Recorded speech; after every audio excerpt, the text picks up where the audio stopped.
Hello guys. तो आज हम एक नई क्लास ACCA F7 पेपर की FR का पेपर है बच्चों। इसकी एक नई क्लास, एक नया टॉपिक करने जा रहे हैं जिसका नाम है IAS 21 फॉरेन करेंसी। बच्चों बहुत ही इंटरेस्टिंग टॉपिक है और मानिएगा मेरी बात, आप अगर इसको ध्यान से समझते हैं तो ये आपकी आगे लाइफ में बहुत हेल्प करेगा। लाइव आगे बच्चों, आगे आगे ग्लोबलाइजेशन की तरफ हम मूव कर रहे हैं। हमारा खुद का कोर्स एक ग्लोबलाइज्ड कोर्स है। हम एक ग्लोबल अकाउंटेंट बनने वाले हैं।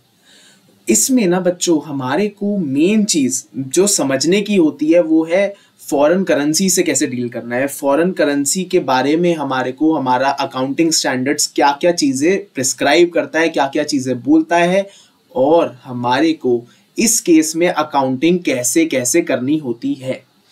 तो बच्चों बहुत ही सिंपल टॉपिक है, बहुत बड़ा टॉपिक भी नहीं है, बहुत छोटा सा टॉपिक है, बट इंटरेस्टिंग है। तो मेरे साथ समझिएगा कि ये पहले तो है क्या। बच्चों फॉरेन करेंसी में ना हम शुरू करते हैं सबसे पहले दो तरीके की ट्रांजैक्शंस के साथ। बच्चों एक होती है इंडिविजुअल ट्रांजैक्शन, एक होती है इंडिविजुअल ट्रांजैक्शन, और दूसरी कौन सी होती है बच्चों? दूसरी होती है ग्रुप अकाउंट्स। तो समझते हैं कि ग्रुप अकाउंट्स होता क्या है। ग्रुप अकाउंट्स बच्चों कुछ भी नहीं है। ग्रुप अकाउंट्स इज बेसिकली, मैं आपको एक एग्जांपल भी देता हूं उसका।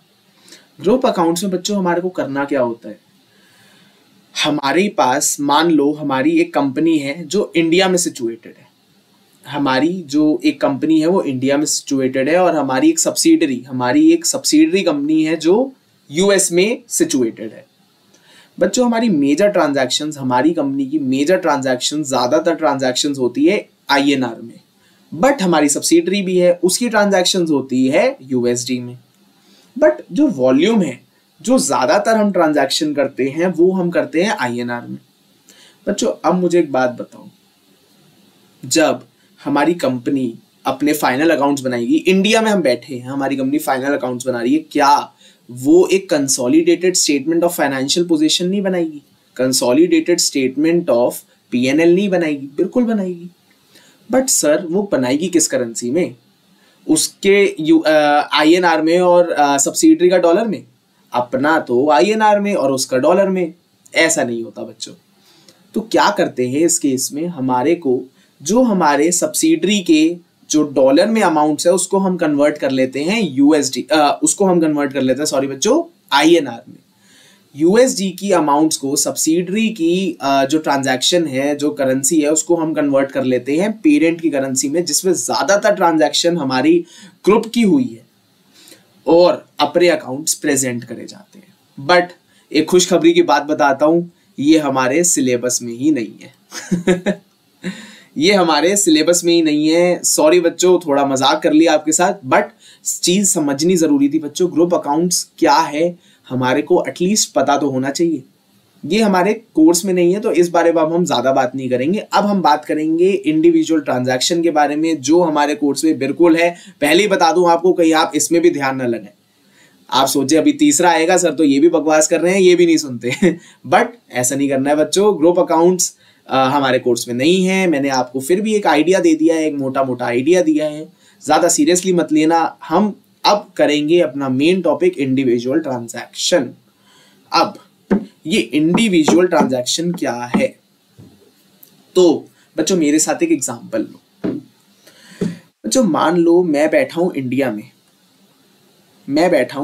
में, और मैं गुड्स बेचता हूं, और यूएस में एक डीलर है जो मेरे से गुड्स खरीदना चाह रहा है, जो इंडिया में मेरे से गुड्स खरीदना चाह रहा है। इसका मतलब वो चाह रहा है मैं उसको गुड्स बेचूं।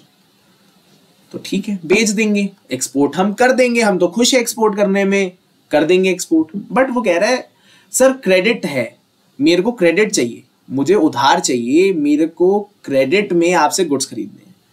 तो मैंने कहा चलो ठीक है भाई, क्रेडिट में बेच देते हैं, कोई दिक्कत नहीं है, आप पैसे मेरे को 30 दिन बाद दे देना। वो बोला सर कोई दिक्कत नहीं है, आप मेरे से पैसे 30 दिन बाद ले लेना। मैंने कहा ठीक है। तो मैंने एक क्रेडिट सेल करी बच्चों, एक क्रेडिट सेल करी यूएस में। कितने की? एग्जांपल ले लो, $1000 की। $1000 की एक क्रेडिट सेल करी यूएस में। बच्चों मान लो उस दिन डॉलर का जो रेट था, उस दिन $1 था हमारा 60 रुपीज के बराबर। $1 था 60 रुपीज के बराबर। इसको बच्चों हम हिस्टोरिक रेट भी बोलते हैं, हिस्टोरिक रेट भी बोलते हैं इसको हम, या आप इसको rate of date of transaction भी कह सकते हैं। डेट ऑफ ट्रांजैक्शन के दिन का रेट है ये, तो ठीक है जी, डेट ऑफ ट्रांजैक्शन के दिन का रेट है। तो बच्चों अब मुझे एक बात बताओ, मैं आपसे पूछूं, आज मैं इंडिया में बैठा हूं, मैं इंडिया में अपनी बुक्स बना रहा हूं, मैं ये सेल कितने पे रिकॉर्ड करूंगा, ये मैं सेल कितने पे रिकॉर्ड करूंगा? तो पहले तो मेरे को एंट्री बता दो, अमाउंट छोड़ो, पहले तो एंट्री बता दो, क्रेडिट सेल की एंट्री मेरे को कोई बता सकता है या नहीं? सर हम सब एक्सपर्ट हैं, आप हमारे को बेवकूफ मत समझो, हमें पता है इसकी एंट्री क्या है। डेबिट रिसीवेबल्स, डेबिट रिसीवेबल्स और क्रेडिट सेल्स। सर एंट्री तो हमें सबको पता है, हम 11th क्लास से पढ़ते हुए आ रहे, टॉपर हैं, ऐसे ही नहीं है हम। तो एंट्री तो बच्चों यही है, आप बिल्कुल सही गैस कर रहे हैं, एंट्री तो रिसीवेबल्स टू सेल्स ही है, receivables debit, credit sales. But entry किस अमाउंट पे होगी वो भी इंपॉर्टेंट है बच्चों। अब मेरे को एक बात बताओ, मेरे को आज से 30 दिन बाद $1000 लेने हैं और आज का रेट है 60, मतलब क्या मैं कह सकता हूं मेरा $1 60 रुपए के बराबर है, मेरे को रुपया मिलेगा $1000 और 60 रुपए, क्या मैं इसको मल्टीप्लाई कर सकता हूं? कर सकता हूं बच्चों। और क्यों कर सकता हूं मैं इसका भी रीजन बताता हूं। हमारा जो करेंसी है ना बच्चों, आप हमेशा ध्यान रखना कि हमारी करेंसी कौन सी है, हमारी करेंसी कौन सी है, हमारी करेंसी है रुपीस, हमारी करेंसी कौन सी है, रुपीस, जो वीकर करेंसी है, जो वीकर करेंसी है। अब भाई हमारी वीकर करेंसी है, दूसरे की स्ट्रॉन्ग करेंसी है, तो हमारे को वहां तक पहुंचने के लिए कहां तक जाना पड़ेगा? मल्टीप्लाई करना पड़ेगा, मल्टीप्लाई करना पड़ेगा ना, वहां तक पहुंचना है तो भाई उस तक जाना है जो बड़ा है हमसे, जो हमसे बड़ा है वो प्लस करके, एडिशन करके, मल्टीप्लिकेशन करके ही तो आएगा, डिवीजन करके, माइनस करके थोड़ी ना आएगा बच्चों। आप बिल्कुल सही सोच रहे थे, आपने बिल्कुल सही गैस भी कर लिया है, अब आपको इसका आंसर भी आ गया है मन में, बट फिर भी मैं आपको बता देता हूं। तो बच्चों इसकी एंट्री होगी $1000 इंटू 60 रुपीज, तो हमारी एंट्री हो जाएगी 60,000 रुपीज से। 60,000 रुपीज से मेरी एंट्री हो गई। ठीक है सर, मैंने एंट्री कर दी, आपने बोला मैंने एंट्री कर दी, ठीक है। बट बच्चों 30 दिन से पहले ही हमारा ईयर एंड आ गया है, रिपोर्टिंग डेट का दिन आ गया है। Now on reporting date, reporting date के दिन अब हम क्या करेंगे? हवन करेंगे? हवन नहीं करेंगे बच्चों, हम रिपोर्टिंग डेट के दिन क्या करेंगे? हम रिपोर्टिंग डेट के दिन एक रिसीवेबल्स आ रहे हैं हमारी बुक्स में, एक रिसीवेबल्स दिख रहे हैं कितने के? 60,000 के। सर 60,000 के रिसीवेबल्स आ रहे हैं, बट क्या बच्चों मेरे को 60,000 रुपए लेने हैं या मेरे को $1000 लेने हैं? मेरे को 60,000 रुपए लेने हैं या $1000 लेने हैं? सर $1000 लेने हैं।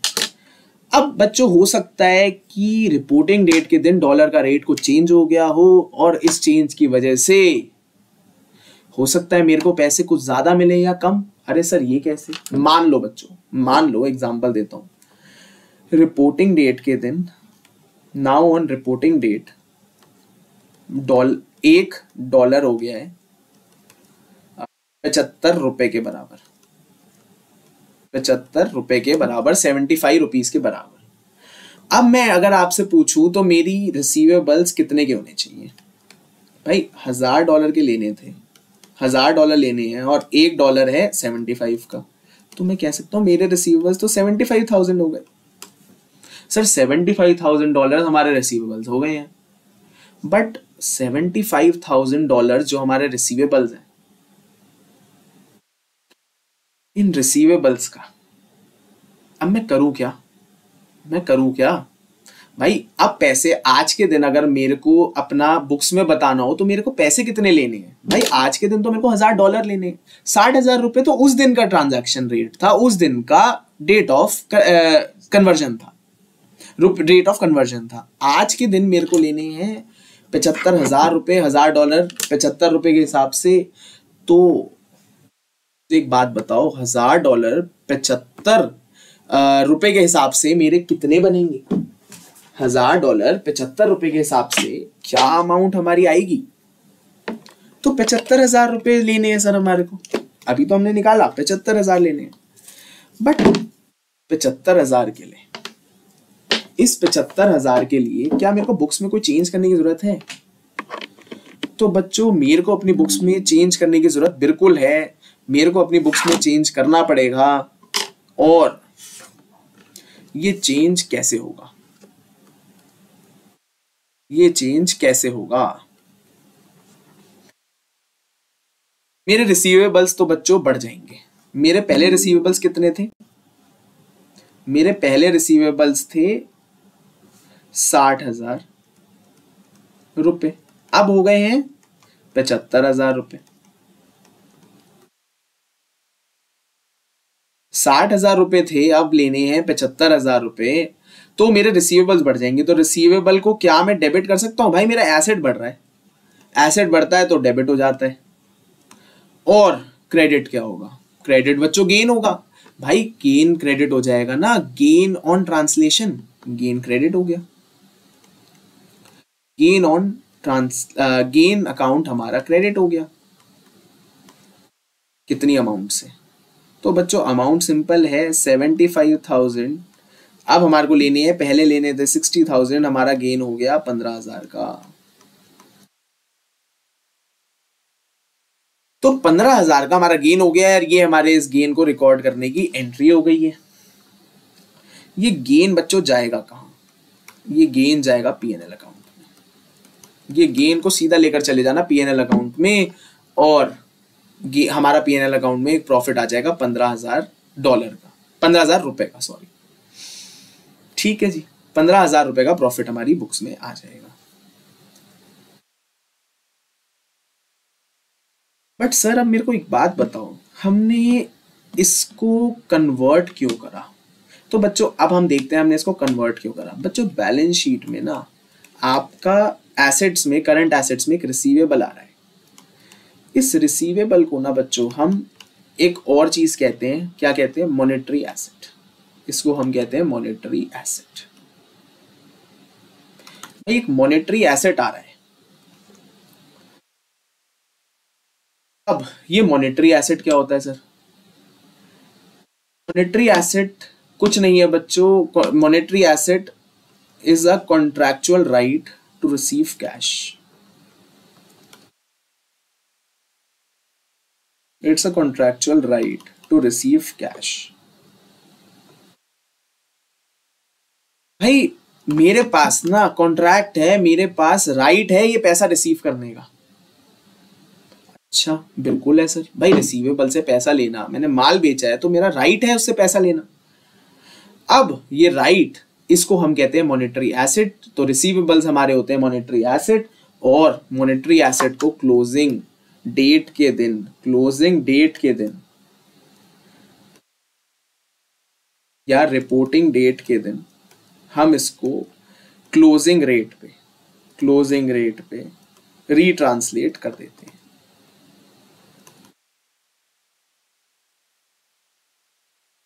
ठीक है सर, क्लोजिंग डेट पे हम इसको रीट्रांसलेट कर देते हैं, और वो हमने बच्चों कर भी दिया।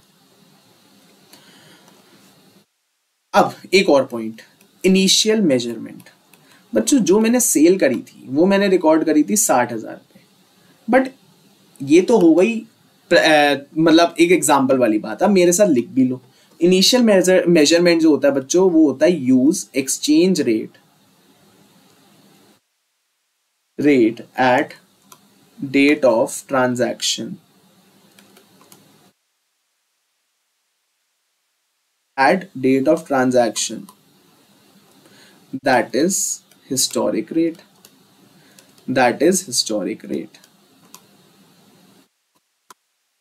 तो हम अपने एक्सचेंज रेट जो डेट ऑफ ट्रांजैक्शन पे होता है उसी को लेते हैं। जो $60 था हमने उसी पे उसकी इनिशियल मेजरमेंट करी थी। और बच्चों सब्सीक्वेंट मेजरमेंट के लिए अब हम कुछ चीजें पढ़ेंगे। सबसीक्वेंट मेजरमेंट जो हमारी रिपोर्टिंग डेट के दिन हुई, उसके लिए अब कुछ चीजें पढ़ेंगे। तो ठीक है सर, देख लेते हैं क्या हुआ, रिपोर्टिंग डेट वाली दिन भी देख लेते हैं क्या हुआ।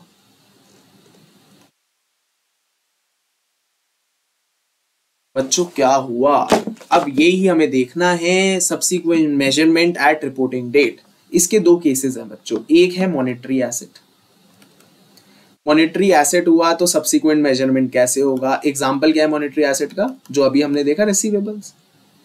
रिसीवेबल्स, पेबल्स, ये सब सॉरी पेबल्स नहीं, that is not an asset. तो मॉनेटरी जो एसेट है, रिसीवेबल्स हो गया हमारा इसका एग्जांपल, और non monetary asset, non monetary asset, non monetary asset का एग्जांपल बच्चों आप ले सकते हो पीपी और इन्वेंट्री। सर ये नॉन मॉनेटरी कैसे है? भाई पीपीई, पीपीई आपका रिपोर्टिंग डेट के दिन जो आपके बुक्स में एसेट आ रहा है, क्या उसके बदले आपको कोई पैसा मिलने वाला है? भाई बेचोगे तो पैसा मिलेगा, बट क्या कोई कॉन्ट्रैक्चुअल राइट है पैसा लेने का? नहीं। इन्वेंट्री, भाई इन्वेंट्री, अब सर आप बोलो भाई इन्वेंट्री तो हम बेचेंगे ही सर, वो तो, लेकिन क्या एक कॉन्ट्रैक्चुअल राइट एस्टैब्लिश्ड है? नहीं, कोई कॉन्ट्रैक्चुअल राइट नहीं है बच्चों। आप इसको बेच भी सकते हो, नहीं भी बेच सकते, बट रिसीवेबल्स तो आपको मिलने ही मिलने हैं। आपने माल बेच दिया है, रिसीवेबल्स तो आपको मिलने ही है। कॉन्ट्रैक्चुअल राइट तो है, भाई वो दे या ना दे वो अलग बात है, बट आपके पास एक contractual right to receive cash तो है, वो तो एस्टैब्लिश हो गया है। तो पहले हम देखते हैं कि हम मॉनेटरी एसेट के केस में क्या करते हैं। मॉनेटरी एसेट के केस में बच्चों हम कुछ नहीं करते, बस रीट्रांसलेट करते हैं। रीट्रांसलेट यूजिंग, जो हमने अभी थोड़ी देर पहले देखा, retranslate using closing rate on reporting date. ये तो राइमिंग हो गया, closing rate on reporting date, तो राइमिंग ही समझ लो, बट चीज इंपॉर्टेंट है, ध्यान से देखना। Retranslate using closing rate on reporting date, तो हम इस रिसीवेबल को अपनी रिपोर्टिंग डेट के दिन रीट्रांसलेट करेंगे क्लोजिंग रेट पे। भाई इसको हम हिस्टोरिक रेट पे कैरी नहीं करेंगे, इसको हम कैरी करेंगे अपनी बुक्स पे क्लोजिंग रेट पे। तो ठीक है जी, ये तो हमने समझ लिया, बट सर इसका ये भी तो बताओ गेन और लॉस कहाँ जाएगा? तो भाई अभी तो बताया, गेन और लॉस जाएगा सीधा पीएनएल में, वो जाएगा सीधा पीएनएल में। सर पीएनएल में तो जाएगा, बट पीएनएल में कहाँ जाएगा? पीएनएल में तो जाएगा, बट पीएनएल में जाएगा कहाँ? Very good question. तो वो उसके लिए भी दो चीजें हैं। एक है बच्चों, हमने ट्रेडिंग ट्रांजैक्शन करी है, this is a trading transaction. हम ट्रेडिंग ट्रांजैक्शन में एक जो हमारा ये एसेट है वो अराइज हुआ है, like example purchase of inventory. Purchase of inventory हमारी ट्रेडिंग ट्रांजैक्शन है, ट्रेडिंग के उसमें करेंगे, तो ये हमारा जाएगा part of operating expense, operating income और ऑपरेटिंग एक्सपेंस।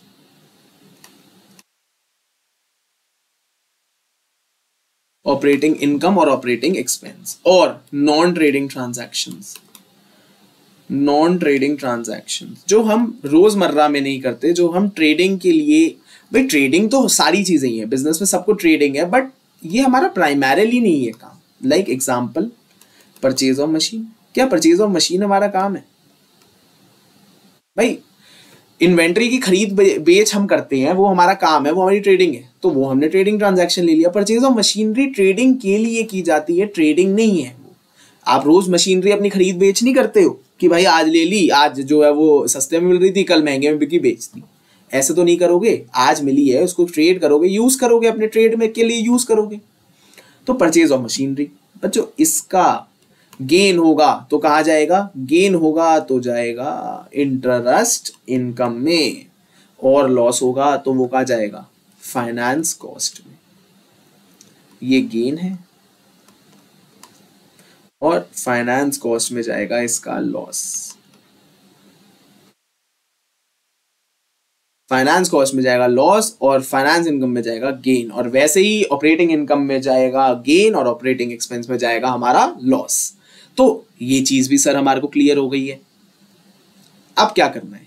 तो ठीक है बच्चों, ये भी देख लेते हैं अब क्या करना है। मेरे साथ एक चीज देखो बच्चों, यहाँ पे ना हमने रिपोर्टिंग डेट के दिन अपने रिसीवेबल्स देखे थे 75 के होते हुए। रिपोर्टिंग डेट के दिन अपने रिसीवेबल्स देखे 75, $1.75 का होते हुए, तो हमारे गेन आ गया। बट यही लॉस भी आ सकता था, तो लॉस को कैसे हम ट्रीट करेंगे? मान लो हमारा रिपोर्टिंग डेट के दिन, नाउ ऑन रिपोर्टिंग डेट हमारा $1 बन जाता मान लो 50 रुपए के बराबर। तो भाई अब आपको कितने पैसे लेने बनते? भाई रिसीवेबल से आपको लेने हैं $1000। ये आपका बन गया 1000 इंटू 50, जो 50,000 रुपए बने। भाई पहले आपने रिकॉर्ड कर रखा है 60,000, बट अब आपको लेने हैं 50,000। इसका मतलब 10,000 का लॉस हो गया। तो भाई आपके रिसीवेबल्स तो हो जाएंगे कम, एसेट कम होता है तो हो जाएगा क्रेडिट। तो डेबिट क्या होगा सर? लॉस डेबिट हो जाएगा, लॉस अकाउंट हमारा डेबिट हो जाएगा। और कितने से होगा? भाई 60,000 तक रिकॉर्डेड था, 50,000 का अब मिलेगा। 60,000 रिकॉर्ड कर रखा था, 50,000 मिलेगा, तो 10,000 का लॉस।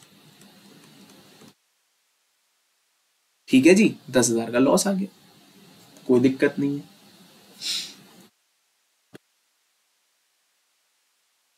जो पढ़ते हैं नॉन मॉनेटरी ट्रांजैक्शन क्या होता है। नॉन मॉनेटरी के केस में हम क्या करते हैं, और ये भी बहुत जरूरी है, इसको आप Z इंपॉर्टेंट लिख सकते हो, जबरदस्त इंपॉर्टेंट। ये भाई जबरदस्त इंपॉर्टेंट टॉपिक है। नॉन मॉनेटरी एसेट के केस में हम क्या करते हैं? तो नॉन मॉनेटरी एसेट को हम रीट्रांसलेट तो नहीं करते, तो डू नॉट रीट्रांसलेट।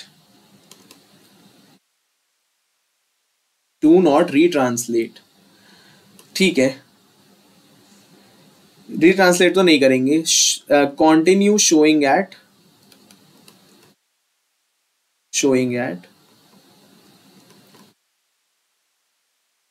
हिस्टोरिक रेट पे रिकॉर्ड करा है इनिशियल मेजरमेंट के टाइम पे, और हिस्टोरिक रेट पे इसको शो करते रहेंगे।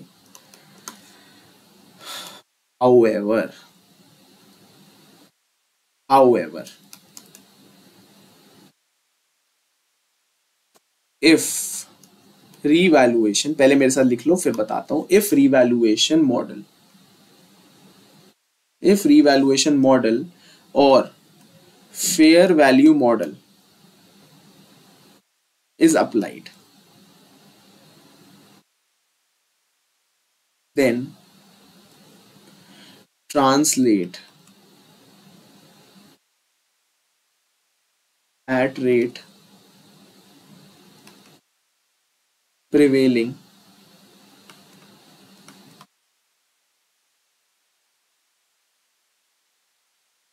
when fair value is calculated। क्या क्या बोल दिया ये सर? क्या दिमाग घुमा रहे हो हमारा? अरे कोई दिमाग नहीं घुमा रहा बच्चों, बहुत सिंपल है, देखो मेरे साथ। However, if revaluation model or fair value model is applied, then translate at rate prevailing when fair value is calculated। तो भाई कुछ नहीं है भाई, अब हम अपना जो नॉन मॉनेटरी एसेट है, मान लो मशीनरी, उसको हम कैरी कर रहे हैं हिस्टोरिक रेट पे, जिस रेट पे हमने खरीदा था। बट मान लो बच्चों आज से 3 साल बाद आप सोचते हो कि भाई अब ना इसकी फेयर वैल्यू बढ़ गई है, और अब हम इसको रीवैल्यू करेंगे। तो भाई आप इसको रीवैल्यू कर रहे हो। अब रीवैल्यू वाले दिन, जिस दिन आप इसको रीवैल्यू करोगे, उस दिन आपके पास तो ये एसेट कन्वर्टेड रेट पे है।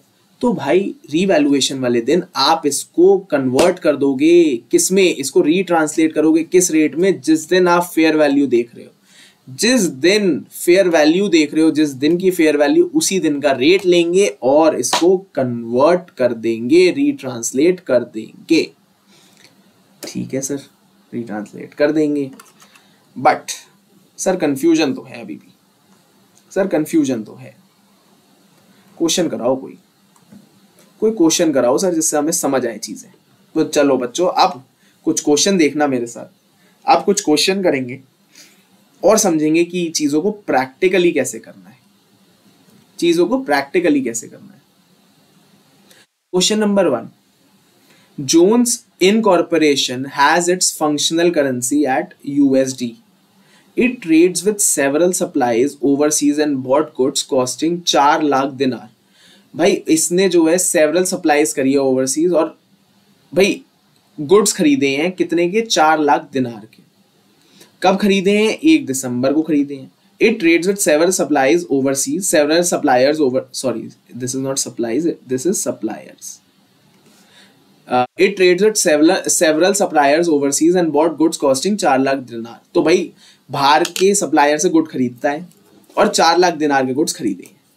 किस दिन खरीदे हैं, 1 दिसंबर के दिन खरीदे हैं। Jones paid for the goods on 10 Jan 2016। भाई जोन्स ने इस गुड के लिए 10 जनवरी को पेमेंट कर दी, 10 जनवरी 2016 के दिन। ठीक है सर, पेमेंट तो हो गई है, अब देखते हैं आगे। जोन्स ईयर एंड है 31 दिसंबर, दिक्कत आ गई। जोन का ईयर एंड जो है ना वो 31 दिसंबर को होता है, पेमेंट हुई 31 दिसंबर के बाद। तो भाई रीट्रांसलेशन की दिक्कत आ गई है। चलो देखते हैं क्या सही में दिक्कत है या बहुत आसान है। चलो जी देखते हैं। The exchange rate were as follows. 1 दिसंबर को रेट है 4.1 दिनार 1 USD डॉलर। 31 दिसंबर को 4.3 दिनार हमारे 1 USD डॉलर के बराबर है और 10 जनवरी को 4.4 दिनार 1 USD डॉलर के बराबर है। Show how the transaction would be recorded in Jones financial statements। ठीक है जी, तो ये ट्रांजैक्शन कैसे कैसे रिकॉर्ड होगी। बच्चों मुझे एक बात बताओ, मेरी करेंसी कौन सी है, मैं जोन्स हूं, मेरी करेंसी कौन सी है, USD है। भाई USD से मैं चाह रहा हूं दिनार की तरफ, दिनार में मैंने खरीदा है, USD की तरफ मेरे को जाना है। दिनार में मैंने खरीदा है, अपनी तरफ मेरे को जाना है, और अगर मेरे को अपनी तरफ जाना है तो मैं एक स्ट्रॉन्गर करेंसी हूं। $1 दूंगा तो उनके 4.1 दिनार खरीद लूंगा, $1 से अपने उनके 4.1 दिनार खरीद लूंगा। मैं स्ट्रॉन्गर करेंसी हूं। और जब भी स्ट्रॉन्गर करेंसी में हमारे को कन्वर्ट करना होता है, वीक से स्ट्रॉन्ग की तरफ जाना है, तो हम करते हैं डिवाइड। हम करेंगे डिवाइड।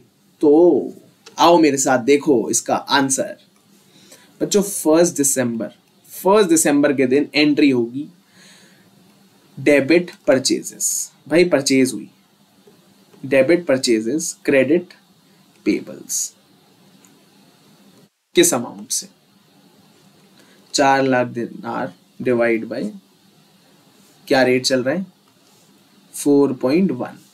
तो ये एंट्री हो जाएगी 4.1 से, हम इसको डिवाइड कर देंगे। तो हमारा 4 लाख अगर हम 4.1 से डिवाइड करते हैं तो अमाउंट आती है 97561। भी कर सकते हैं अपने कैलकुलेटर पे, 97561 अमाउंट आती है।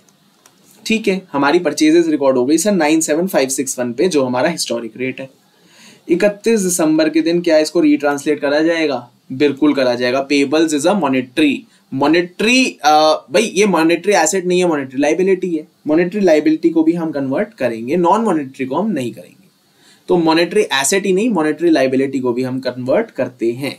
तो अब सर हमारी 4 लाख जो हमारे दिनार थे, अब वो कितने के बनेंगे, तो 4 लाख डिवाइड बाय 4.3 करो पहले। तो सबसे पहले अब हम करेंगे 4 लाख डिवाइड बाय 4.3, जो हमारी अमाउंट बन के आएगी 93,023 डॉलर्स के अब हमारे पेबल्स हैं। पहले पेबल्स कितने के थे, 97561, अब कितने के हो गए, 93023। इसका मतलब अब हमारे को कम पैसे देने हैं, तो मेरा ये गेन हो गया। भाई मेरी लाइबिलिटी कम हो गई, मेरी लाइबिलिटी बढ़ती है तो क्रेडिट, घटती है तो डेबिट। तो डेबिट हो जाएंगे पेबल्स, क्रेडिट क्या होगा, क्रेडिट हो जाएगा बच्चों गेन। आपका एक गेन आ गया, ये गेन चला जाएगा P&L में। भाई ये पेबल्स अमाउंट क्या है, 97561 देने थे, बट अब देने हैं 93023। इसको अगर हम माइनस करते हैं तो 97561 माइनस 93023 बनता है $4538। तो $4538 का गेन आ गया। ठीक है, तो बच्चों अब आपको एक चीज ध्यान रखनी है, अब हमारे 1 दिसंबर के दिन वो 31 दिसंबर के दिन हमारे पेबल्स बुक्स में कितने के आएंगे? 93,023। 31 दिसंबर के दिन हमारी बुक्स में पेबल्स आ रहे होंगे $93,023 के। ठीक है सर। बट 10 जनवरी को जब पेमेंट हुई उस दिन की कहानी भी देख लेते हैं। 10 जनवरी की पेमेंट की कहानी भी देख लेते हैं। बच्चों पेमेंट कितनी हुई? हमारा इस दिन का डॉलर का रेट है 4.4 दिनार 1 USD। इसका मतलब और डॉलर स्ट्रांग होता जा रहा है, हमारी करेंसी और स्ट्रांग होती जा रही है। हमारी करेंसी स्ट्रांग हो रही है, इसका मतलब पेमेंट हमारे को कम करनी है, पेमेंट हमारे को कम करनी है। तो डिवाइड करके देख लेते हैं, डिवाइड करके देख लेते हैं। 4 लाख दिनार डिवाइड बाय 4 लाख दिनार डिवाइड बाय 4.4 जो निकल कर आता है 9909। अब ये अमाउंट तो मेरे को पे करनी है, ये अमाउंट तो मेरे को पे करनी है। ठीक है, तो मैं क्या क्रेडिट अपना कैश कर दूं इस अमाउंट से? कर दो सर। बट मेरे पेबल्स कितने थे? मेरे क्या सारे पेबल्स खत्म हो जाएंगे? बिल्कुल हो जाएंगे सर, पेमेंट ही इतनी करनी है, पेबल्स तो सारे खत्म होंगे। क्यों खत्म होंगे भाई? मेरे को पे कितना करना था? मेरे को पे करना था 4 लाख दिनार। भाई 4 लाख दिनार मैंने पे कर दिया, बट अब वो मेरा डॉलर स्ट्रांग हो गया था, इस वजह से मेरे को कम पे करना पड़ा। बट अब मेरे को कोई और लाइबिलिटी तो नहीं है, मेरी कोई और लाइबिलिटी तो नहीं है, तो मैं डेबिट करूंगा अपने पेबल्स को। कितने से? मैं अपने पेबल्स डेबिट कर दूंगा कितने से? 93023। सर ये कहां से आया? ये यहां से आया बच्चों, 93023। 93023 जो हमारे पेबल्स थे वो खत्म हो गए हैं और क्रेडिट हो गया कैश। तो मेरी बैलेंसिंग फिगर कहाँ आएगी? मेरी बैलेंसिंग फिगर आएगी क्रेडिट। इसका मतलब मेरे को फायदा हो गया है। अब अगर मैं आपको लॉजिकली बताऊं तो बच्चों आप सोचो ना, आपको जहां पे $93,023 देने हैं वहां पे आपका काम $90,909 देकर हो गया। आपको कम पेमेंट करनी पड़ी, अपनी लाइबिलिटी को कम पेमेंट करनी पड़ी, इस वजह से आपको हो गया एक फायदा। ये फायदा आपको रिकॉर्ड करना है। अब आपका फायदा कितना होगा? बैलेंसिंग फिगर ये हमारा आ जाएगा 93023 माइनस 9909 जो आ गया हमारा 2114। तो बच्चों इस तरीके से हमने अपनी बुक्स में ये रिकॉर्ड कर दिया है। अब बच्चों मेरे साथ एक नोट लिखना, note रीट्रांसलेट। Do not retranslate inventory because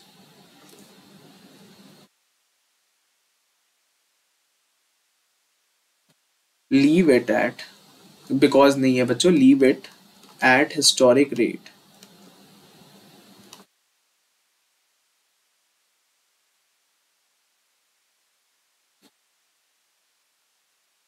That is 97561 because it is a non-monetary asset। बच्चों हम अपना नॉन मॉनेटरी एसेट जो है वो डेट ऑफ रिपोर्टिंग डेट के दिन हम इसको रीट्रांसलेट नहीं करते हैं, जो हमने अभी थोड़ी देर पहले ऊपर पढ़ा था। तो बुक्स में हमारी 97,561 की ही इन्वेंट्री शो होती रहेगी। आई होप आपको चीजें क्लियर हुई होंगी। अब अपने दूसरे क्वेश्चन की तरफ बढ़ते हैं। तो दूसरा क्वेश्चन भी मेरे साथ देखो।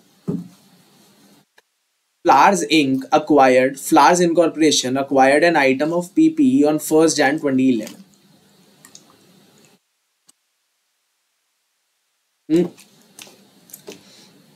फ्लावर्स इनकॉर्पोरेशन ने बच्चों अक्वायर करा है पीपीई को किस दिन? 1 जनवरी 2011 को, एट कॉस्ट ऑफ 72 मिलियन दिनार्स। ठीक है। The property is depreciated straight line over 25 years with nil residual value at 31st December 2015। भाई 1 जन को खरीदी 72 मिलियन दिनार्स में, 25 साल की इसकी लाइफ मानी गई है, 0 रेसिडुअल वैल्यू मानी गई है, और 31 दिसंबर के दिन इस प्रॉपर्टी को रीवैल्यू कर दिया गया है 95 मिलियन दिनार्स पे। ठीक है। हमारी रिपोर्टिंग करेंसी डॉलर्स है बच्चों, हमारी रिपोर्टिंग करेंसी डॉलर्स है, दिनार में हमने परचेज करी है, दिनार वीक है, डॉलर स्ट्रॉन्ग है, तो डिवाइड होगा, डिवाइड तो होगा सर, हमारे को ये तो समझ आ गया कि डिवाइड होगा, बट कैसे? अब ये भी बताओ सर हम इसको करेंगे कैसे?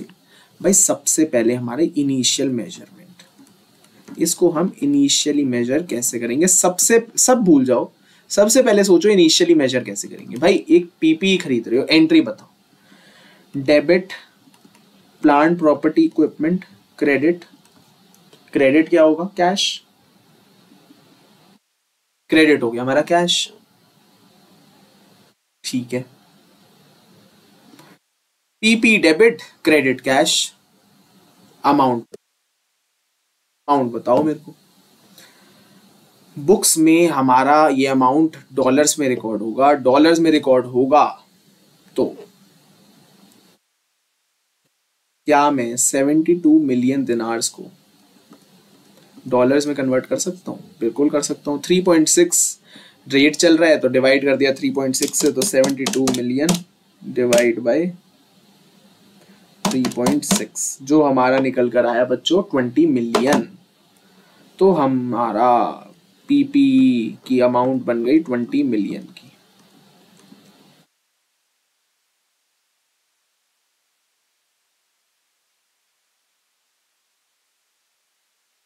$20 मिलियन की अमाउंट पे हमने इसको रिकॉर्ड कर दिया, ठीक है जी। 20 मिलियन पे मैंने इसको रिकॉर्ड कर दिया है। अब मुझे एक बात बताओ,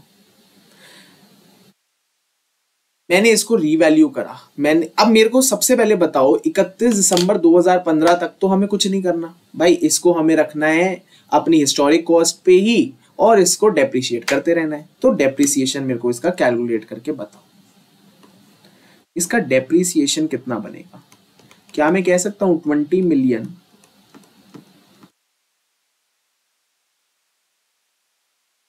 डिवाइड अगर मैं कर दूं 25 ईयर्स से तो मेरी अमाउंट कितनी आएगी? 8 लाख, 8 लाख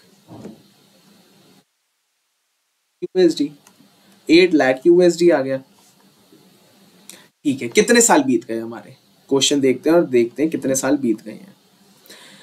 1 जनवरी 2011 को एक्वायर करा है, 31 दिसंबर 2015 तक कितने साल बीत गए? 2011 पूरा बीत गया, 12, 13, 14 और 15, 5 साल बीत गए हैं।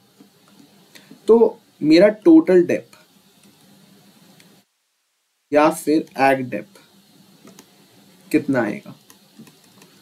क्या मैं कह सकता हूं मेरा टोटल डेप या एक्यूमुलेटेड डेप्रिसिएशन आ जाएगा $8 लाख इनटू कितने साल थे? 2011, 2012, 2013, 2014, 2015, 5 साल। तो 8 लाख इंटू 5 अगर मैं कर देता हूं तो ये बनता है बच्चों 4 मिलियन। 4 मिलियन का हमारा एक्यूमुलेटेड डेप्रिसिएशन है। इसका मतलब क्या मैं कैरिंग वैल्यू कह सकता हूं? Cost minus accumulated depreciation. Cost कितनी थी? 20 मिलियन। एक्यूमुलेटेड डेप्रिसिएशन कितना था? 4 मिलियन। तो क्या मैं कह सकता हूँ 16 मिलियन जो है वो मेरी आज के दिन की कैरिंग वैल्यू है। आज के दिन की कैरिंग वैल्यू आ गई $16 मिलियन। अब ये $16 मिलियन जो आए हैं इसको लेकर जाना है मेरे को कहां तक? इसको मेरे को लेकर जाना है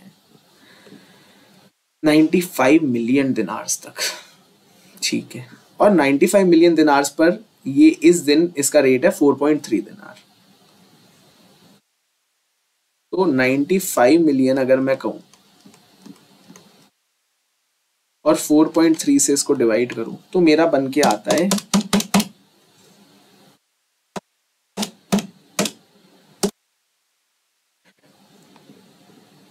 22093023। तो मेरा निकल कर आता है बच्चों 22 मिलियन। मेरे आज के दिन की फेयर वैल्यू है 22 मिलियन और मैं कहां पर हूं? क्या मैं इसको अगर थाउजेंड में कन्वर्ट कर दूं तो मेरा आंसर 22093 आ जाएगा इन $1000 आ जाएगा सर। भाई 3 डिजिट्स पे हमने इसको राउंड ऑफ, भाई 3 डिजिट्स हमने 3 जीरोस पे $1000 पे हमने इसको कन्वर्ट कर दिया। 16 मिलियन को कन्वर्ट करता हूं तो 16,000 आता है, 4 मिलियन को करता हूं तो 4,000 आता है।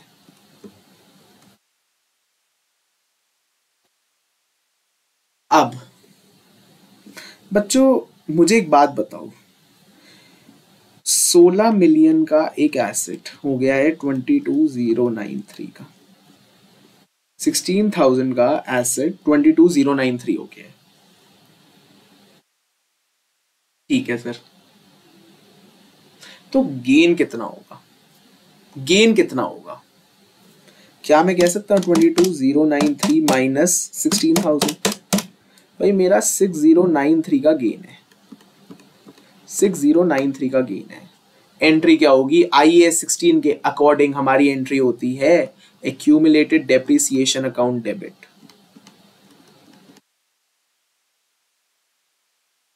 PPE account debit to revaluation gain.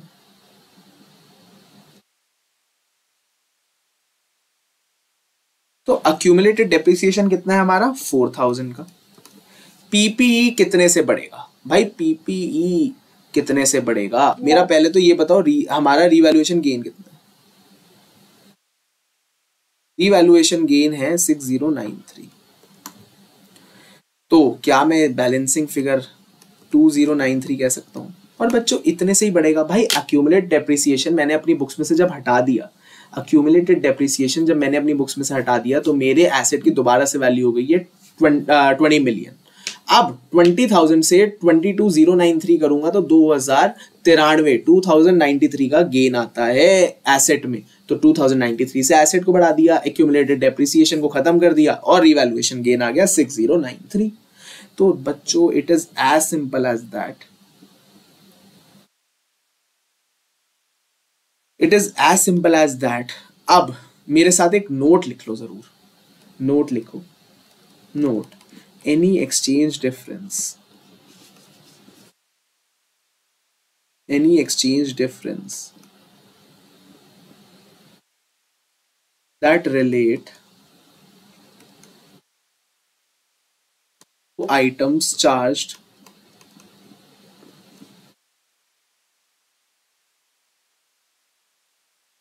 other OCI such as revaluation should also be charged to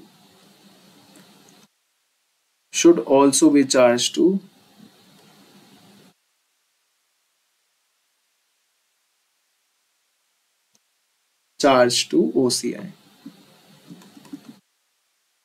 इसका मतलब देखो, any exchange difference that relates to items charged to other OCI, भाई कोई भी exchange difference जो relate करता है अदर OCIs को, उसका भी revaluation such as revaluation should also be charge to OCI।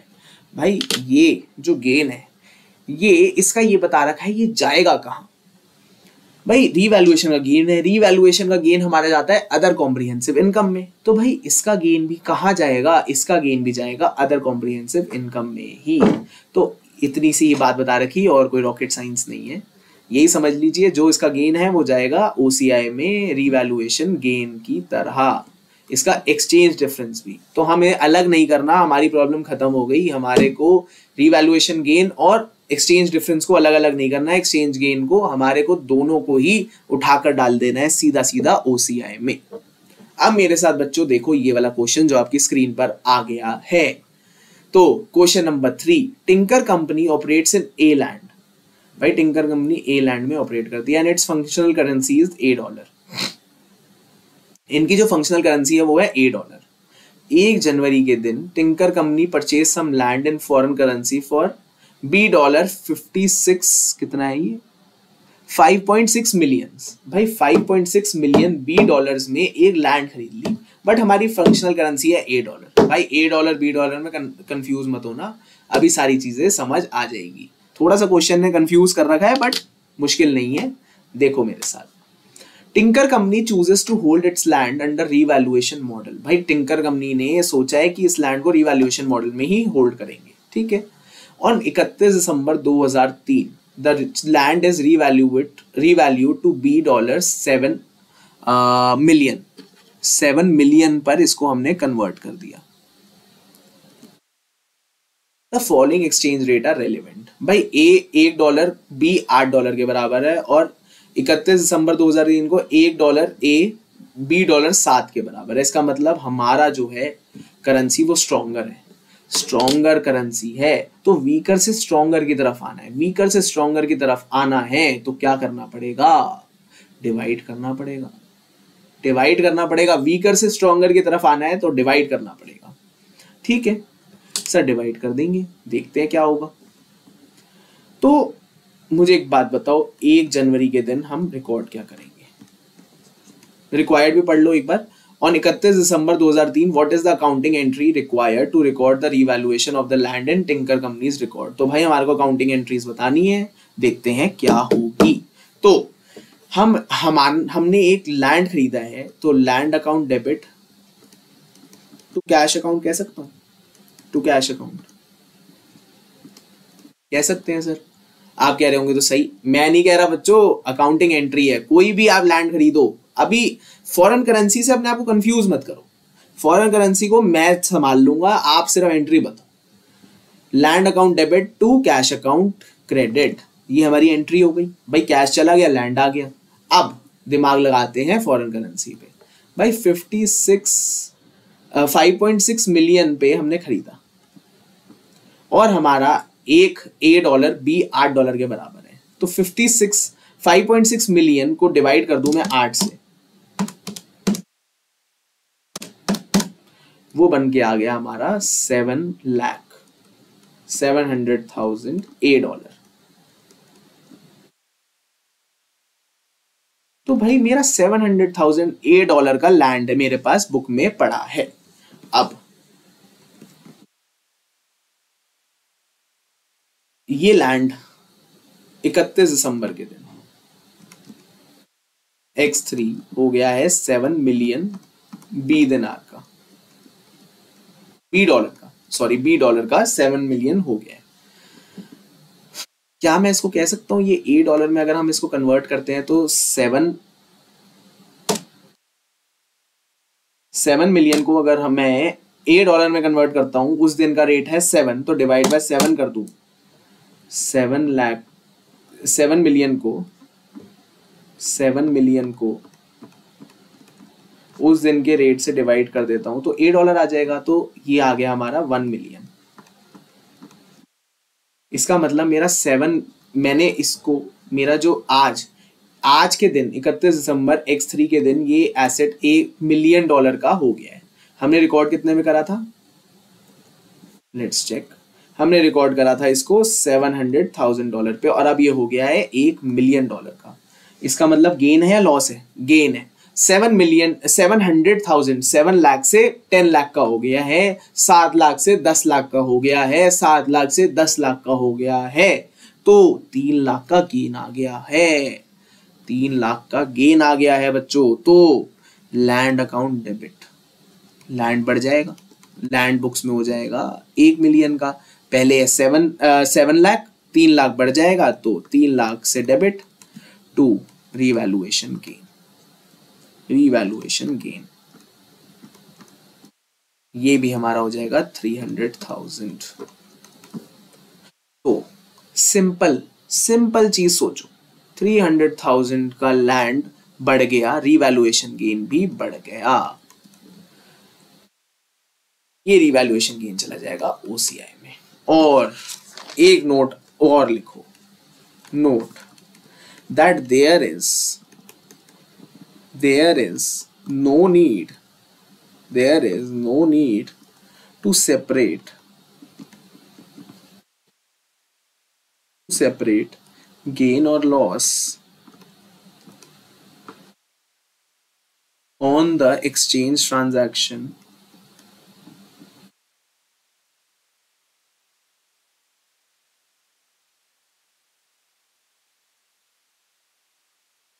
and revaluation.